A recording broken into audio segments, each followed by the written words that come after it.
here's everything you might have missed in the Thor Love and Thunder trailer. In the words of the immortal poets John Travolta and Olivia Newton-John, summer lovin' happened so fast, summer thunder gotta wait until July 8th.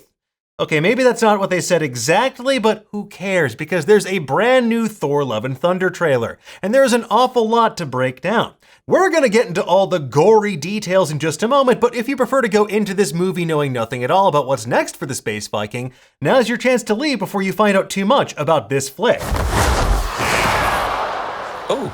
You flipped too hard, damn it! Okay, let's get into it, shall we? The latest Thor Love and Thunder trailer shows us that the most impossible meat of all is back on the menu, boys. I'm talking about God Flesh. The trailer gives us our first non-toy look at Gorr the God Butcher, and well, yes, he does kinda look like Voldemort had a baby with the engineers from Prometheus, but honestly, I'll take that over the weird CGI mishmash that was Crowe in Eternals any day of the week.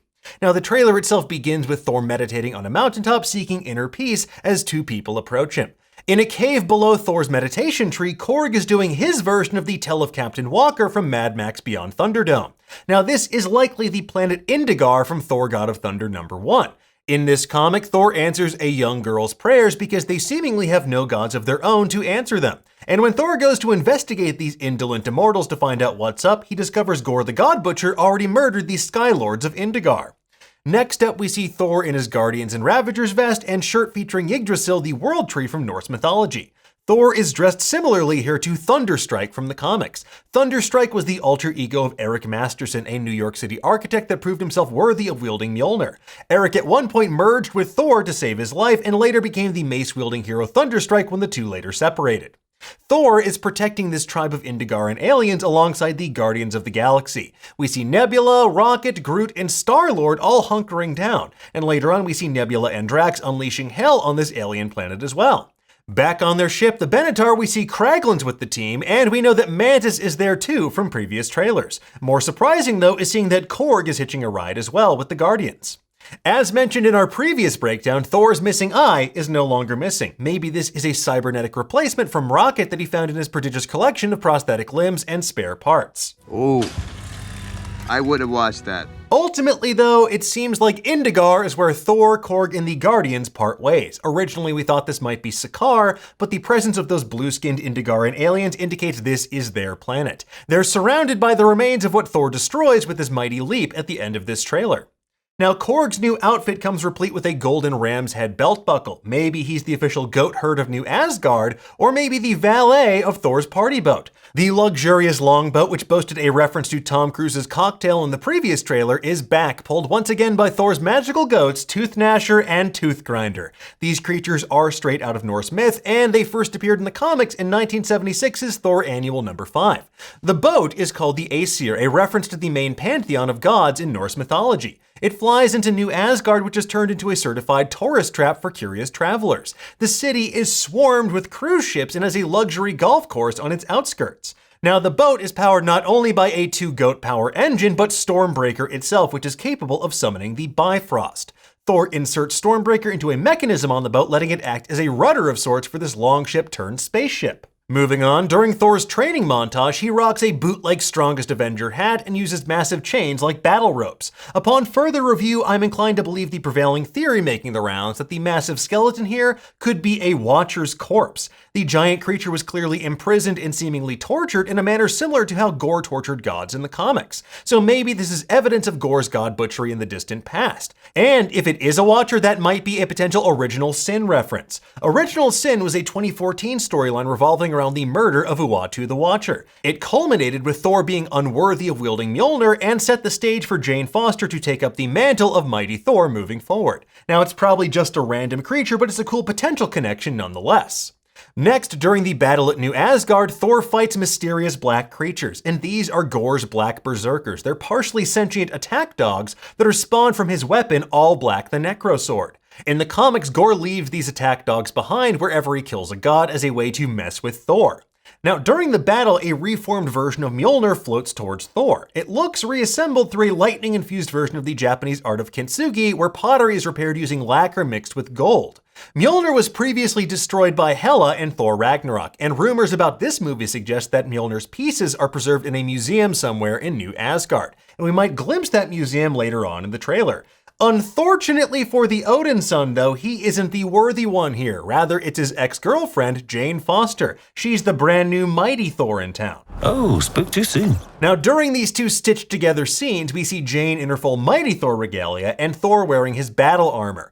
Created by Walt Simonson and Sal Buscema, the battle armor first appeared in 1987's Thor 378. It was designed to help Thor after a curse from Hela left him with strangely brittle bones. He was unable to heal, but also unable to die, so the worst of both worlds. Next, we see a dramatic shot of Jane riding what appears to be Valkyrie's winged horse Aragorn. At least that's what they called the horse in the comics. Or maybe it could be Jane's own winged horse from her time as Valkyrie, which she aptly named Mr. Horse. Because why go with Legolas when Mr. Horse is right there? Regardless, she descends into a giant temple full of massive statues of cosmic entities. On the right, we see the galaxy's #1 voyeur, Uatu the Watcher, and the living tribunal, the arbiter of the multiverse, previously teased in Doctor Strange in the Multiverse of Madness.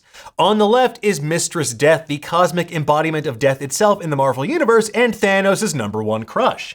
Next, we see Eon, or maybe Eternity, two cosmic entities associated with the personification of time itself. And then there's what appears to be Infinity, the sister of Eternity, and another tremendously powerful cosmic being. Perhaps this mysterious temple could be the MCU's version of Kronux, the Palace of Infinity. In the Thor God of Thunder comics, Kronux was a hidden world inhabited by the Time Gods, and the Palace of Infinity was home to the Pool of Forevers, basically a blood-powered hot tub time machine that Gorr used to travel back to the dawn of creation to murder an Elder God for his master plan. Which, that's all real. That's a real sentence and a real plotline, baby! Speaking of time travel and timelines, Thor clearly isn't over his breakup with Jane. Sorry to hear that Jane dumped you. She didn't dump me, you know. I dumped her. It's a mutual dumping. Jane says it's been like 3 or 4 years max since they split up, but Thor knows it's been exactly 8 years, 7 months, and 6 days. And while this exchange is played for laughs, there are a couple of potential layers to it. First, this could be a clue that Jane got dusted during the blip, which might account for that roughly 5-year time discrepancy.